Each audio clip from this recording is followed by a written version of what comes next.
welcome to the 204th episode of the Internet of Things podcast. This is your host, Stacey Higginbotham, and your co-host, Kevin Toffel. And we have an amazing show for you today. We're going to be talking about, for Apple, what comes after the iPhone. I have a pretty good guess. And we've got some bad news about Ift, our favorite way to connect to services on the internet.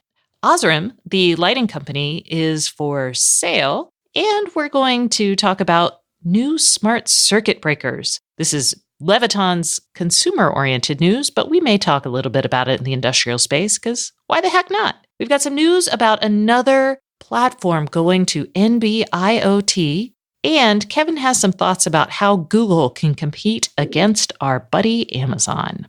So, all this, and we'll hear from sponsor UrbanX about one of their startups, and we're going to also hear from the CEO of Silicon Labs, Tyson Tuttle, who is our guest this week. He'll be talking about radios and what happens when giant tech companies keep buying all the startups in this ecosystem. Stay tuned for all of this. But now, a word from another one of our sponsors, Western Digital. Western Digital builds data solutions that enable the world to solve its biggest challenges: safer cities, smarter vehicles, a faster Internet of Things. So join Western Digital at Embedded World 2019 as they showcase their open source technology roadmap, demonstrate their industrial and edge solutions, and unveil the newest addition to their portfolio. Woo! Find out more at westerndigital.com. Okay, Kevin, let's get this started with Apple. Yay. Some exciting news that's been kind of dribbling out over the last, well, if we look long term, it's been dribbling out for a while. But in the last week or so, we saw a couple of news announcements. One was that Sam Jadala, who was actually the founder of the Auto Smart Lock. I don't know if you guys remember, I definitely talked to Sam about this. It was a $700 connected lock that came out, maybe a year, 2 years ago. It was hugely expensive, very pretty, very substantial, but doomed. And then, so he's gone to work at Apple now in their home division. What also has happened is John Giannandrea has been promoted to the executive team, and they also pushed out Siri's voice assistant. Now, Giannandrea had come to Apple from Google, and he was in charge of some of their AI efforts, which people believe will help Apple kind of gain some ground there, because for a while, they've not been awesome.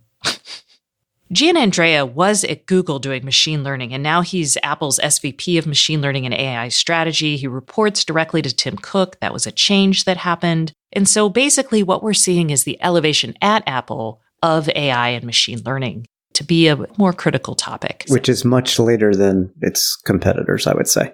Yes. So also, Apple just bought a company, Pullstring Technologies, which used to be a company called Toy Talk. It was these former Pixar executives. Whenever I think Pixar, I happen to think Apple because there's synergies there. There's executive back and forth. I think Toy Story, but okay. Yes, okay, fine. But Toy Talk, what they did and what Pullstring does is the idea was to create a compelling narrative, a voice-generated narrative around in a relationship between a person. So it was designed for kids initially, and they were going to build basically toys and license their technology to toy makers so kids could create a relationship around Barbie or a Disney character toy or whatever. And they did do that. Yes. Yeah. That is true. That is something they achieved. Right. That Hello Barbie doll is, powered by the Pullstring technology. So with all this, everyone's like, oh, Apple's moving beyond the iPhone, which makes sense. Here's what I think is going to happen. I think Apple's moving beyond the iPhone into healthcare. And there's a couple reasons I think this. One, Apple has said, Tim Cook has said that healthcare will be the biggest thing that Apple has to offer humanity. But Apple has bought a succession of companies that give medical quality data. You see it with the Apple Watch. And since Apple was never really awesome at the cloud and creating services, I think this is an area where it can take things that were a weakness and turn them into a strength. Apple's data privacy, that is basically it turning its weakness, its bugs, into a feature that people want. But it's actually a really good feature for healthcare. And I have talked about this in the past. So there's that aspect of it. There's a lot of patents showing Apple doing some cool things. And I think if you pull all of that together, when I talk to doctors about telemedicine and home health monitoring with IoT gadgets, you need a couple things. You need reproducibility and trust in the actual data underlying these devices. So you have to know that this is not digital snake oil, right? You have to know this is a real possible benefit. And this has to be proven and tested over time. Apple will take that time. We've seen it already with their efforts with the Apple Watch and AFib and some things like that. 2, the products have to be easy to use. Doctors cannot tell a 60-year-old person to go home and buy this and connect it to Bluetooth. Like, it is hard for someone to get like a connected blood pressure cuff, okay? That is actually, for many of our listeners, it's probably pretty easy to set up. That's actually not easy for everyone. So any product in the medical world has to be easy to use. Apple is wonderful at that. And 3, medical technology has historically been scary. It's felt like technology. But if you look at Apple's history with the iPhone and making technology approachable, and you think about things like buying pull string and some of their other acquisitions, they could make technology very warm and friendly in their medical devices, which will make people want to use it. I think of Apple in medical. I think of something like, I don't know if you remember or saw the Master of None episode with that Japanese robotic seal. Do you know what I'm talking about, Kevin? I didn't see it. No. Sorry. Okay. The seal was called Pero. It's a therapeutic baby robot seal for old people. And it was so funny because, in the show, he's like, what the heck is this thing? And then by the end, he's like, I love it. I love it. But I see Apple being able to do something, not necessarily a robotic baby seal that old people love, but being able to create a product that is imbued with technology that people want to hold, want to sleep with, want to bring into their everyday lives, and have it like gather this data and make sense of it. Or it's actually invisible to the user, meaning the ECG in the watch that you never see, or in AirPod 2 headphones that we expect later this year to have health sensors and such that you would never know. Exactly. So I think, and here's the other reason I think this has happened. This is a good place for Apple to go. Medical technology, not just stupid wellness technology like me and my Fitbit, which I love, but that's not essential, right? Apple goes after essential technologies. And if you think about music was an essential technology that drove, the creation of the iPod and then was filtered into the iPhone. iTunes was a huge moneymaker for Apple. They recognize what's essential. And honestly, the way that I love them, but the way that voice services in the home, the digital speakers are playing out, they feel still more like a gimmick than something essential. So I understand why Apple may have been like, I feel like almost like, hey, what if they just like tossed the HomePod out there as part of their music effort and was like, throw that out there to make Wall Street happy. We've got a digital speaker. I don't care. While they focus on something that's real, it is actually going to be essential. Healthcare is a huge industry. So I agree with everything you said, but I actually want to expand upon one early point where you said they were turning a weakness into a strength, which I agree with. But there's another weakness here that they're leveraging even more. We know they're terrible at cloud by comparison to a Google, a Microsoft, a Amazon. So they can't get data. They get their data from devices and apps in their ecosystem, and that's it. Whereas others get data from the web, which everybody uses. Apple doesn't have that. They have Safari and all, but they don't have a search engine, and that is a huge gap. So what do? They go out to their edge devices that people buy, and they gather useful information. In your case, you're making the case that it's health information, and I wholeheartedly agree, because I have not yet found a better health wearable ecosystem than Apple Health and my Apple Watch, quite honestly. So that is another weakness that they're like, you know what, we're never going to be competing with these guys in the cloud. So how do we get data at the user level some other way? And what data do we specifically get? And that's health. Yes. So I agree with you 100%. So that's where I think if we look at like, hey, what's Apple doing after the iPhone? I think it will be some sort of consumer-oriented medical grade device that helps doctors and loved ones take care of people in the home. Or enhance your health. And I say that because there's every possibility that Apple could come out with its own quote-unquote hearing aid with AirPods, wireless hearing aid, that maybe it's a true hearing aid or maybe it's a personal sound amplifier system, which is non-FDA approved.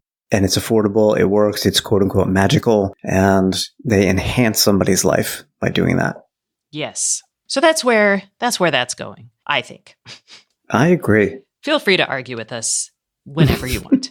All right. So moving on to something that we'll see where this goes. Lyndon Tibbetts, who is the CEO and co-founder of IFT. I talked to him like a decade ago about what he was trying to do here. So he has stepped down, and they brought in Chris Kabarian, who is most recently the CEO of Monster.com, to take over the CEO role. So Tibbetts will stay on as IFT's chief design officer, and Kabarian is described as a turnaround specialist, which this isn't surprising.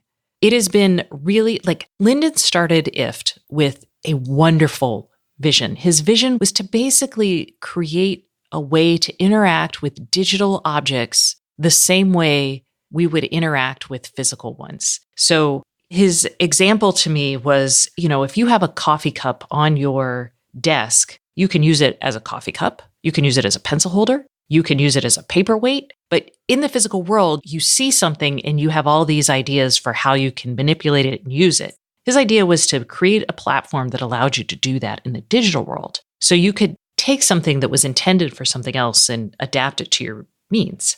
I loved this idea. Oh, it's a great idea. And what they've done is they've gathered up all these APIs from all these device makers and made it simple to use so that you don't have to be a programmer and, create, a different program for every little thing you want to do. You can just do a very simple trigger event and action, and everything happens in the back end in the cloud. I love it. I'm just wondering, not that anybody could see this, but when you mentioned that Kabarian is a turnaround specialist, I had my eyebrow raised because I just wonder from a cash and financial standpoint, how does IFT really continue on? Like, where is it making its money? So IFT makes its money from companies like Apple or Amazon or Samsung or Whirlpool. Those companies can create supported APIs, basically, and they put them on the platform. IFT charges them to, manage that, and then they can also get data about like what people are using from it. But it's been pretty hard. And I don't know if you'll remember this, but when Chamberlain, the creator of the MyQ garage door opener, announced their IFT channel, they actually said they would charge people $1 for it. Right. $1 a month. Yep. Yeah, $1 a month for it. And one of the reasons was, IFT's charging them. They want people to really want to use it. People were upset, but... Yeah, understandably so, because they're so used to just using IFT for free, number one. Number two, so it seems like a pay to be included kind of service. And by pay, I mean the hardware makers. At some point, what if they start pulling out and providing their own, apps and services and so on? And many of them do. I just worry. I love IFT, but from a business perspective, I just question how they will make money. I just question that. Yeah, well, in the long term, anyway. I think they have a decent revenue strategy. I just think it's hard to get users and people to pay for it. And it may be a mismatch between the venture model and what IFT can actually legitimately provide. So, we'll also see there. Because they did just raise money last year. They raised $24 million, yes. Now, their valuation was a little higher, so yay, according to TechCrunch. Yeah, this is one of those areas where I'm not going to wholesale freak out oh no, IFT's going away. But I could see in 6 months, if this guy is not gaining more traction, we could see IFT being put on the market. Mm-hmm. And it's a great platform for lots of companies. So it would be interesting to see who might buy it and how that would change. I mean, one of the advantages of IFT is that it is not owned by anyone in particular. Right. If I had to place a guess, and we'll talk about this a little bit more, but I would say Google would be my number one to pick it up if it went for sale. Ooh, okay. There's a reason I'm saying that. Okay, and we'll get to that later. I'm not going to let you... Spoiler alert, you guys. Okay, so let's talk about somebody else that's for sale. Osram, which you guys may not know, but they are a lighting company. They make LEDs. I know them because some of my lights are Osram. Yes, they have the Lightify platform is what their platform was. This has been, in the light bulb world, we've seen a lot of spin-outs, acquisitions. It's a tough market because the LED shift suddenly turns something that, you might buy multiple light bulbs per year. And now you're going to replace them with LEDs and not buy any more. And the lighting guys were like, wait a second. This technology needs us to switch our business model. So everyone was like, services. And then they were like, that's not working. So Osram has confirmed that it is an acquisition candidate, and they're talking to Bain Capital and Carlyle Group. This is really tough for lighting folks. That's the story about Osram. Maybe it'll go the way of Signify for Philips, which Philips spun out its light bulb division, including the Philips Hue bulbs, into a company called Signify. GE had spun out their lighting division. So who knows? We'll see what happens. And LifeX was just acquired by Buddy Platform, which is a smart home system. So crazy times for lighting. We'll see what happens.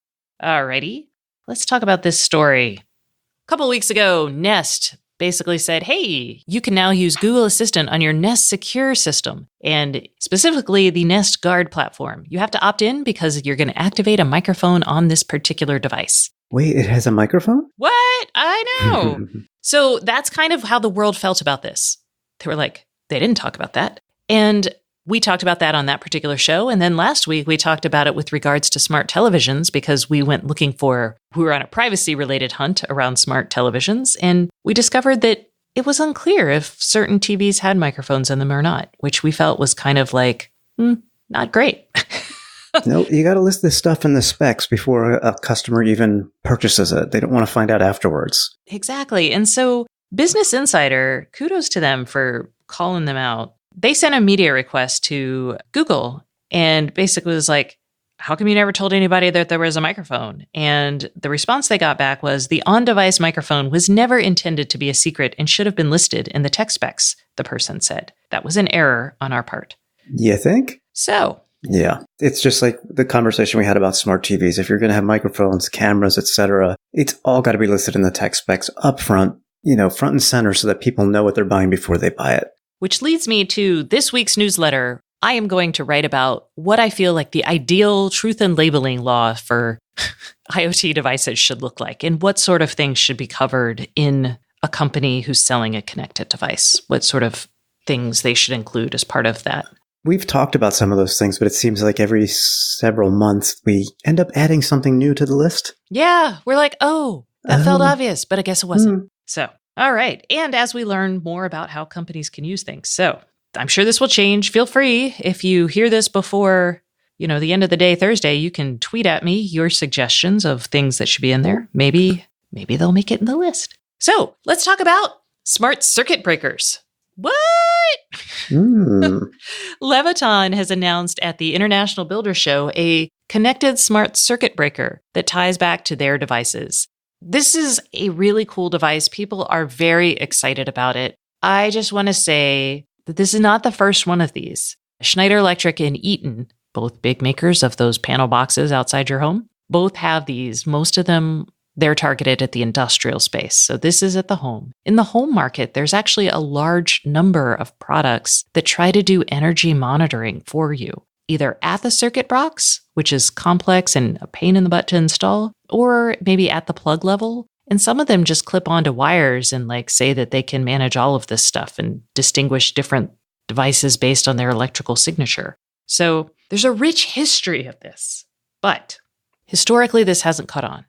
Well, yeah, there is a rich history of this, but I think it's been focused, I'd say, on non-consumer applications, and the consumer applications where products have come out for this have been from startups and such. I think this is probably the first big name that I can think of that's going after the consumer here. Mm-hmm.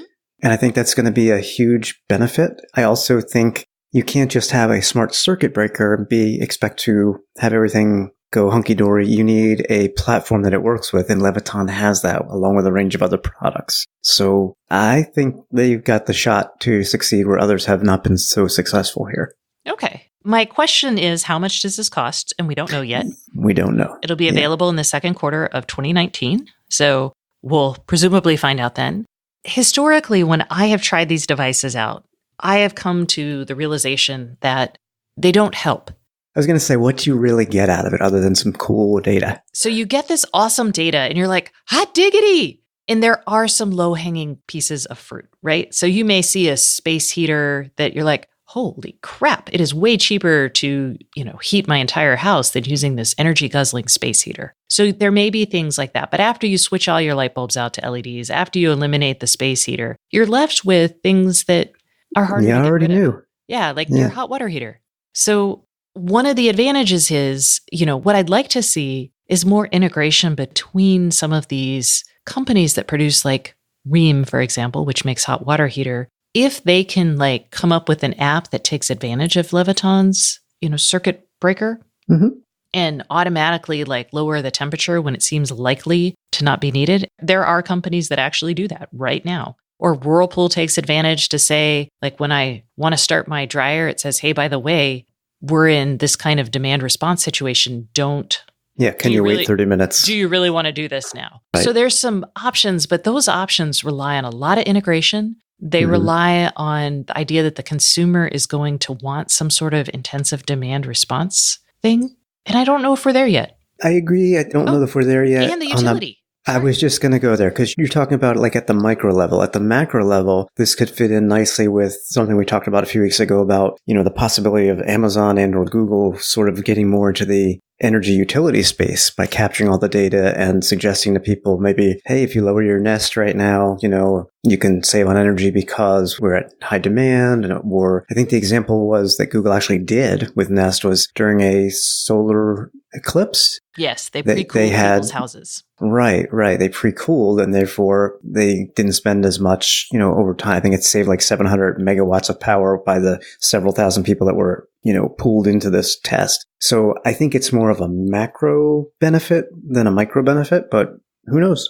Yes. And I do think this is where the industry is going. I just don't know. There's always the problem, in the tech world where you may have the right idea, but you just have it too early. So it may be the startups were all too early and the ecosystem is now going to come together around this. But I will say the ecosystem does still need to come together around this for this product to be really worth it to most people. Yep. All right.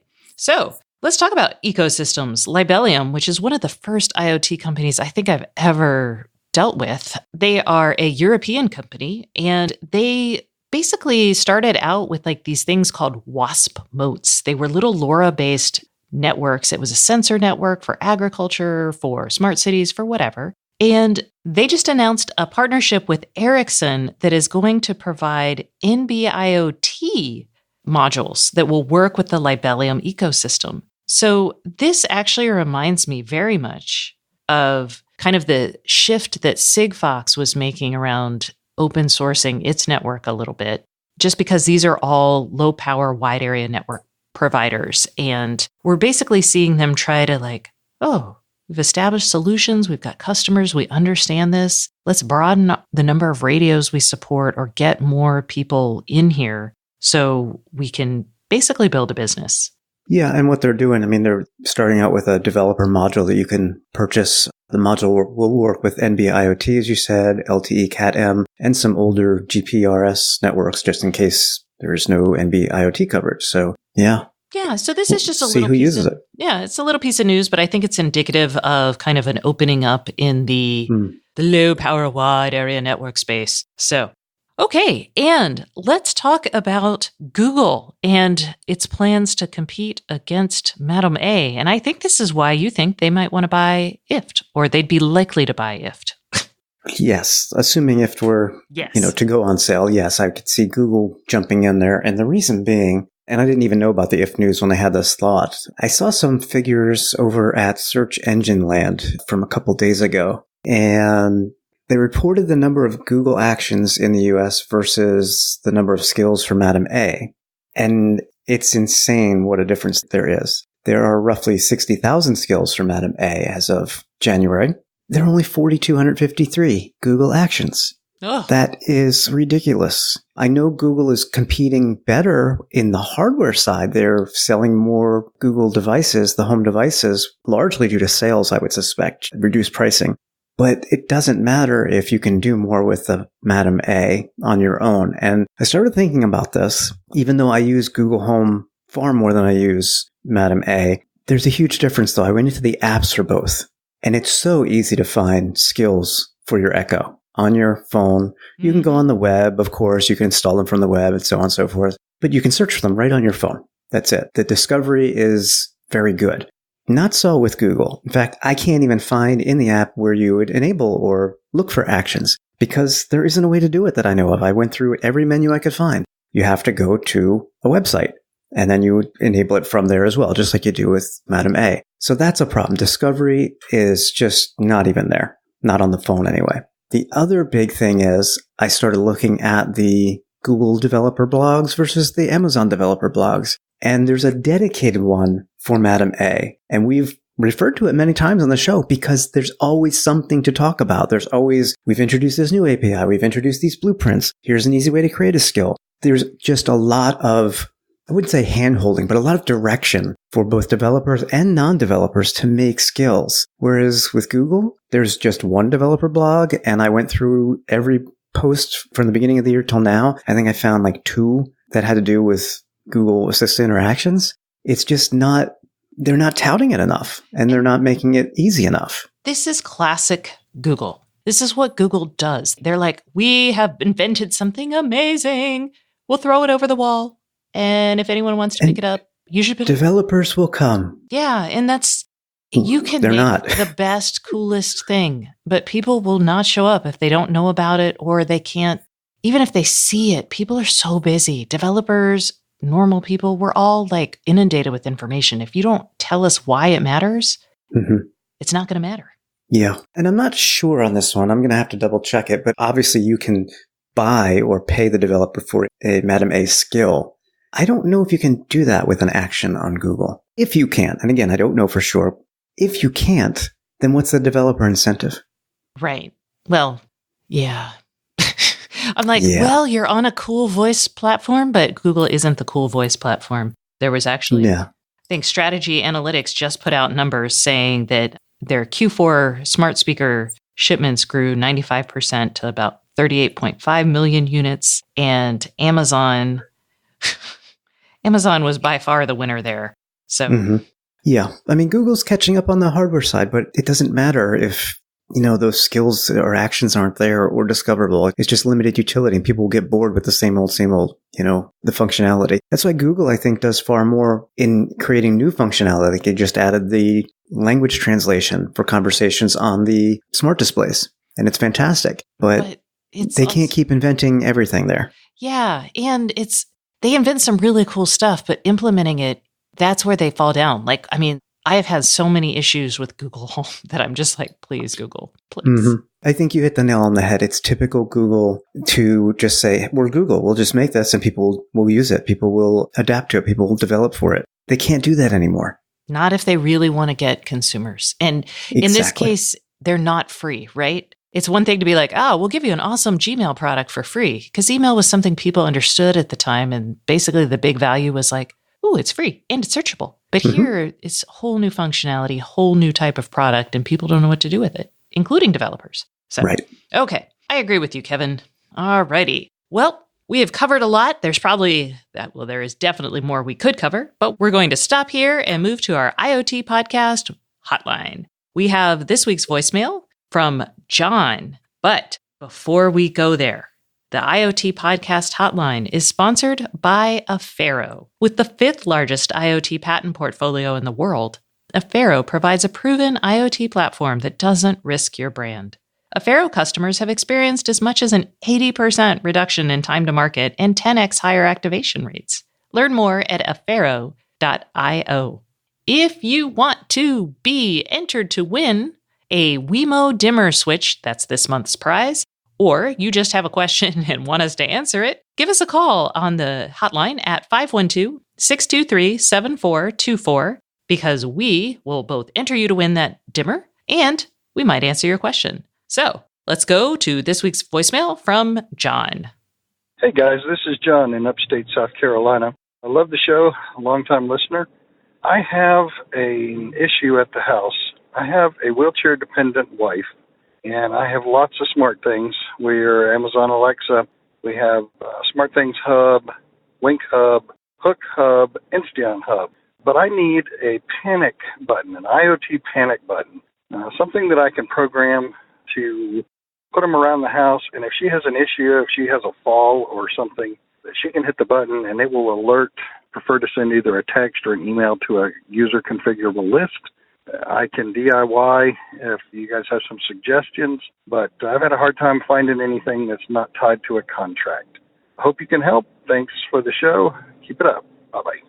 Wow, John, your home sounds like my home. A lot of hubs, lots of hubs. So we've got options for you. But my favorite option, and probably the easiest one to implement, is going to be from Smartthings. And provided it stays up, which it's gotten much better than it had been historically, this should be good for you because you can you can basically do this with a Zigbee or Z-Wave button. And what you're going to do is you would use the smart apps in Smartthings, and under safety and security, you're going to find a notify me when blah. You click through that, you're going to click button, pick your button. First thing you want to do is hook your button into the Smartthings platform so it shows up. And then you have the buttons. And this button's only $15, so you could have these all around the house if without spending a ton of money. Who makes your button, Kevin? Samsung does. Okay, Samsung Smartthings button. This is in your home. This is not outside your home. They do actually have a Smartthings button that's cellular powered. Samsung also makes that for outside the home if that's something you're into. But inside the home, you can just do this. It will send you a notification and or a text. Now, you mentioned sending it to a list of people. There's no function to basically send it to you and then 2 minutes later send it to someone else, et cetera, et cetera. If you want to do that, you have to create basically 6 rules with different phone numbers for each. So same button press will then shoot out 6 different messages. Right. There might be a way to, if you're into programming, there might be a way to create a custom notification method. Smartthings does do that. I mean, they will allow you to do that. Absolutely. They are very open when it comes to creating your own device handlers and so on. So that's good. If that's not something that you want to do, totally understand. I have seen some scripts that people put together to do something very similar to what you're asking. So it's definitely possible if you want to invest the time. They do have, they call it the pushover app. So that would actually send notifications to like your devices. If you want to go that route, like you spend all day on a computer or something like that, and you want it just to pop up while you're hanging out in your Chrome browser or something.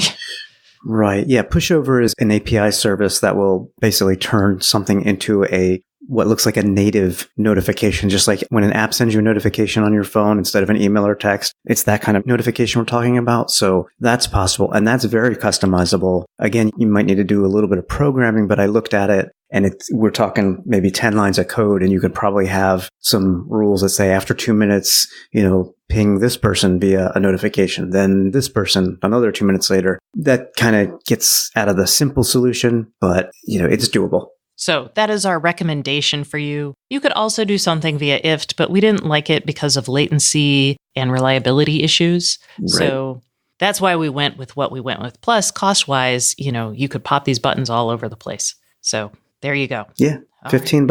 $15. You can have a button in every room and maybe multiples in every room. So yay. All right. Well, John, thank you so much for calling us. And you are now entered to win the Wemo dimmer switch. Once again, if you guys want to be entered to win or you have a question, give us a call at 512-623-7424. And now, stay tuned for our guest, Tyson Tuttle, who is the CEO of Silicon Labs. It's a chip firm that does all the radios that you know and love inside your home, and even some others you may not know about. Hey everyone, we are taking a quick break from the Internet of Things podcast for a message from our sponsor. This week's sponsor is UrbanX. It's an accelerator for startups tackling difficult problems in today's world. So we have Gabe Batstone, who is the CEO of Context Air, an industrial software company that's focused on transforming the future of work through AI. So let's get this started with something pretty basic. How do you guys envision transforming the future of work? Well, the Context Air little slice of the future of work is really focused on what we call blue-collar AI. And that means providing technology that supports the people who put warm hands on cold steel, right? These are the people who make our trains roll, our planes fly, and our buildings run. And imagine if we can create an environment where they could walk up to any piece of machinery or equipment and have a digital conversation about when it was maintained, what tools they might need. And so we're going to make those jobs more productive, more safe, and frankly, more stimulating. Excellent. So Context Air is also an UrbanX startup. Can you tell me a little bit about why you participated in the program and what you get out of it? Certainly, yeah. And it was an interesting decision. My co-founder and myself, Carl Byers, we are not young entrepreneurs, right? We've been in the business of industrial software for a couple of decades, working with heavyweights like Lockheed Martin and Boeing, Schlumberger, and so on. And so it wasn't a natural necessarily to go into an accelerator environment. But what we found is UrbanX is so unique and that it's not so much an accelerator as it is a community. And it's a community focused on collaboration with a design focus that really does make you think differently. And so to me, that made it worth considering. And once we had a visit and you go to Greenpoint, you go to Brooklyn and you meet the people and the location and the association with BMW, and something that seemed like an outlier became a no-brainer. It's had a great impact on our business, everything from public relations to networking to just smart ideas. So we love the folks at UrbanX. We love that relationship, and we're proud to be a part of that community. So by making it easier to communicate with industrial machinery, what are kind of the big challenges you're trying to solve? Well, it's funny, the challenges changed from, it seems like only a year ago that I was talking a lot about how do we deal with the end of work and there's not going to be any jobs and Iron Man versus Skynet in the workplace. And that is now pivoted into the global skills shortage where now we don't have enough people to work and that's going to cripple the economy. Interestingly, both of those challenges share some common foundational elements of demographic shifts, digital transformation, and a need for technology to be implemented in the workplace in a way that, again, can make people safer, more productive, and be able to do their jobs quicker. And when you can mesh that all together, you start to then get solutions that not only change companies, but industries and hopefully the entire workplace. And where can people go to find out more? So if you want to learn more about Context Air, of course, the traditional hit our website at contextair.com.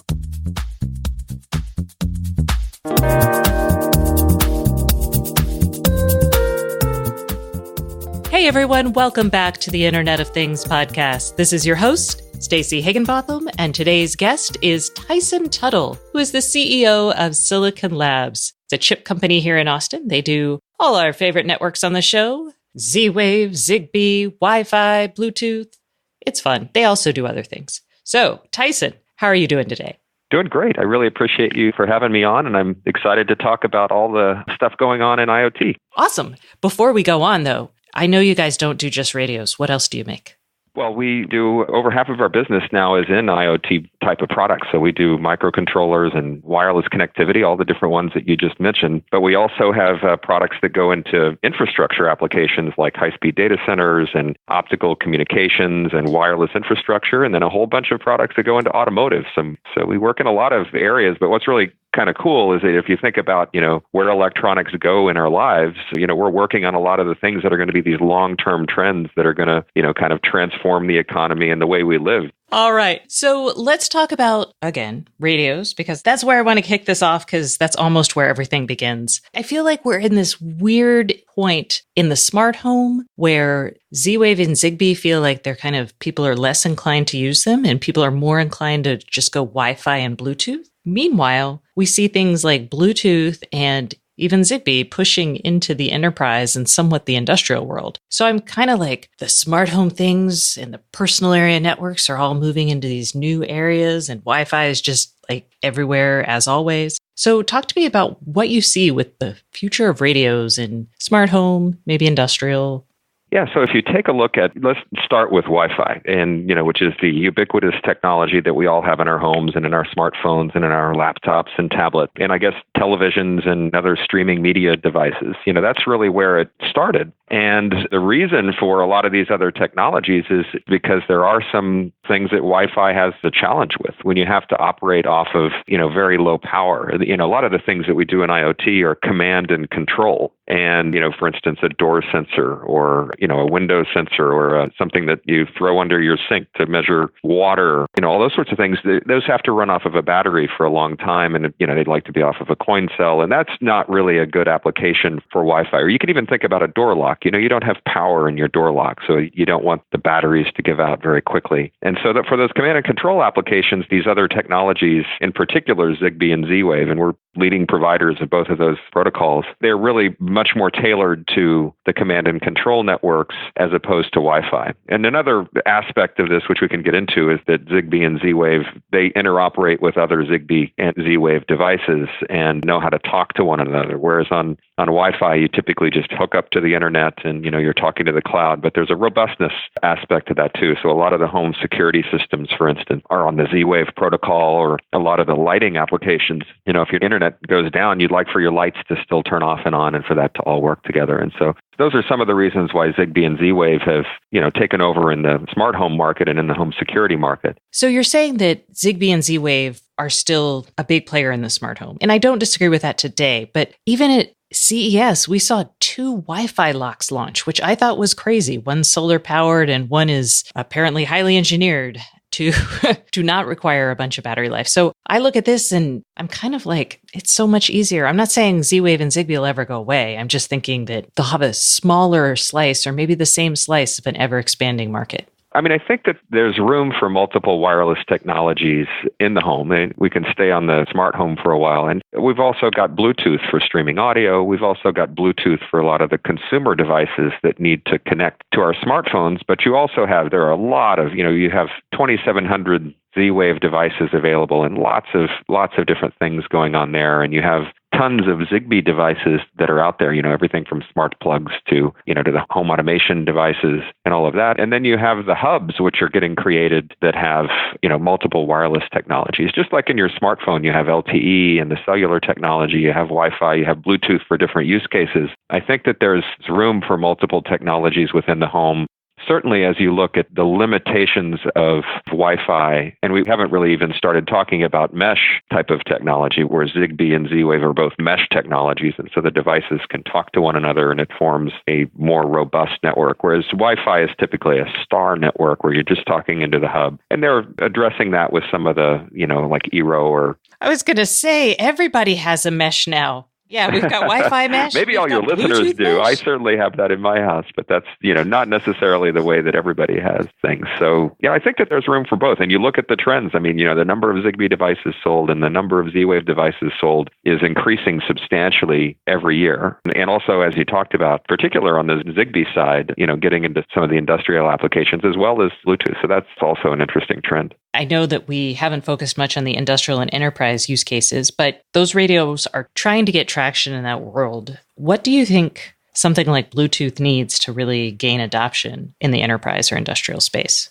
For one thing, a lot of industrial applications, and actually if you look at the preponderance of our IoT business, there are tons and tons of industrial applications, factory automation, smart city applications, in addition to smart home and a lot of this. You look at retail and you look at commercial lighting and all of these sorts of things. And again, actually in the industrial space, there's an even wider variety of wireless protocols. There's the standards that we've been talking about, but we actually have a substantial proprietary business in wireless that supports a lot of the legacy protocols. And a lot of the companies want like to have wireless HART and stuff? Exactly. Or, Clear Connect, or I think we have over 50 wireless protocols running on our wireless Gecko platform. So one of the things about our hardware platform is that you can run all of these different protocols on it, Zigbee, Z-Wave, Bluetooth, and the like. But you can also run some of the legacy ones. And a lot of people want to run, a legacy protocol. They want to be able to update to a more modern protocol like Bluetooth or certainly Zigbee or even Thread. And a lot of times they want to have, where you want to connect to a device with your smartphone directly as opposed to having to go over the network and, to provision or to make controls or to do beacons. There's just a wide variety of applications that people like to use, in the industrial space. And so having flexibility, upgradability, and also multi-protocol capability are all things that are really attractive in the industrial space. So, I think you see a trend towards moving towards more of the standards, but also the need to remain backward compatible with the networks that are already deployed. And so that's a challenge, but also I think an opportunity in the industrial area. Last week, I wrote about Bluetooth because I think there's a lot of change happening with that standard. It's gone from controlling my speaker with my smartphone or headphones, and now it's just trying to be everywhere to everything to all people. Talk to me about where you see Bluetooth going and how that's kind of happened. Yeah, we're definitely seeing strong demand for Bluetooth, BLE, and then the emergence of the Bluetooth mesh technology. And it's in a wide range of applications, from smart home, including the voice assistants. You've got residential lighting, connected toys, home automation devices and controllers. Smart locks are a good example, where you can unlock and authenticate, and home appliances, coffee makers and robotic devices. And, you're seeing a proliferation of Bluetooth in a lot of these different applications. And then you also see a lot going on in the China market. We just announced, with Xiaomi, which is kind of the Apple of China. They have, a great ecosystem with the Mi ecosystem. They're selling scooters in the US, but they sell thousands of different devices in China. They're working on Bluetooth mesh. And so we've partnered with them and are one of the first companies with a Bluetooth mesh stack that people can pick up and play with and design products for. So a lot of different things going on in the Bluetooth market. Okay. And you guys would be familiar with Xiaomi because the camera, the Wise camera, the $20 one that I know 1.5 million of you guys have bought, that is actually looks just like Xiaomi's camera. So there you go. All right. One of the things that's happened fairly recently is Amazon bought Eero, and we see a lot of bigger companies buying up these smaller kind of startups in the IoT space. I don't think that's weird or anything, but I am curious what happens from a product design perspective and how that affects, your business. One, it's possible that all your individual customers will consolidate under just a few customers, which doesn't seem great. Or two, maybe they've got better relationships with other chip providers and they're like, see ya, slab. Well, I think that in the case of Amazon in particular, it's pretty interesting. I mean, Eero has been a great partner of ours, and the 15.4 radio in there that runs Thread is one that we've worked on with them. And that's a great mesh technology in the home and can be an enabler and a window into all the other devices. And then you've got Ring, they came in with the home security system, and that was actually Z-Wave technology. And natively with Amazon, they've got Zigbee technology. So I think that, when you talk about the multiple protocols, those all come together in that way. But it's also, the larger companies, while they're going to build a lot of things themselves, I think they're also trying to enable a broader ecosystem of providers and really streamline the interface for people in the home, whether it's a voice interface or getting devices to work together or to provide the gateways and to do levels of integration that any individual company might not make. So I think that it actually opens up opportunity, not just for us to provide silicon into those applications, but actually it will accelerate the adoption of these IoT technologies and make them more accessible for people. So in your position, I feel like you are just right there where you can see what's happening in IoT, the big trends that we should be thinking about going forward. I know probably a year ago, you and I talked about improving security on the chip side for IoT. And I know you guys are doing that with some second generation products. And we can talk about specifics around security, but I'm also curious, what else are you guys seeing and thinking about designing in to next generation silicon? If we're talking just about silicon, security is a big part, and it's really getting, payment grade type of security, like what you would be using with a smart card or the SIM card in your smartphone, but being able to get that at a cost point and to be able to execute that with really, really low power consumption that can be appropriate for IoT devices, and then figuring out how to make that standard. So security is absolutely a big part of what we're doing. It's a part of our first gen, but we're doing further optimization and integration on the second gen of products. And then you just look at, as you're pushing silicon technology along, driving power consumption for longer battery life, driving longer range at the same time, increasing the memory and the microcontroller functionality so that you can design, basically you can think about it as fairly simple AI type of functionality. So you can do more processing and do more intelligent looking at sensors and things like that within the same footprint of cost and within the same footprint of power. And so that's what's really exciting about the next generation silicon, as well as just being able to have it work over an even broader range of applications. How do you think the world would change, or the technology industry would need to change, if we actually wanted to build an Internet of Things that had more local control and maybe a lot less data going up to the cloud? Our focus is primarily on the devices at the very edge, the sensors, end node devices that we all think about as connected. And we also work at the gateway level to make sure that they're all talking to one another. But if you talk about the limitations at the very edge, in many cases, if you think about the tens of billions of IoT devices being deployed, you're not going to run a wire to every one of them. And so you end up with a substantial number of these devices with fundamental constraints on the amount of power. You talked about, a door lock with a solar cell or something like that. And energy harvesting is one way, but it's really hard to guarantee 100% of the time that works. And so you're stuck with the little coin cell batteries or things like that, and you don't want to replace them very often. And that's a fundamental, limit as to, the trade-off between the battery life and the amount of processing that's done. And so that's why we've had just a tremendous focus on being able to integrate more memory, more processing power, more clever sensor interfaces and ways of communicating more efficiently so that you can maximize the functionality within given energy footprint. So I think at the very, very edge, there's a lot of innovation going there. And, as well as innovating around use cases and the partitioning of the processing that's there and at the gateway and how much gets up to the cloud. So I think there's a huge amount of innovation. I think, the wireless protocols also kind of play into that a little bit as to, to the extent that they can become more spectrally efficient, or you can drive, further optimization of the power consumption at the wireless level. That also opens up a little bit more opportunity as well. But the architecture, within the data center and in the cloud has made huge strides. But as you push that further down, it starts to look a little bit different. All right. Well, Tyson, thank you so much for coming on the show today. All right. I really appreciate you taking the time to talk to us. It's exciting to see what's going on out there. That's it for this week. Thanks so much for listening. And remember, if you'd like more IoT news, sign up for my newsletter at stacyoniot.com. We'll see you next week.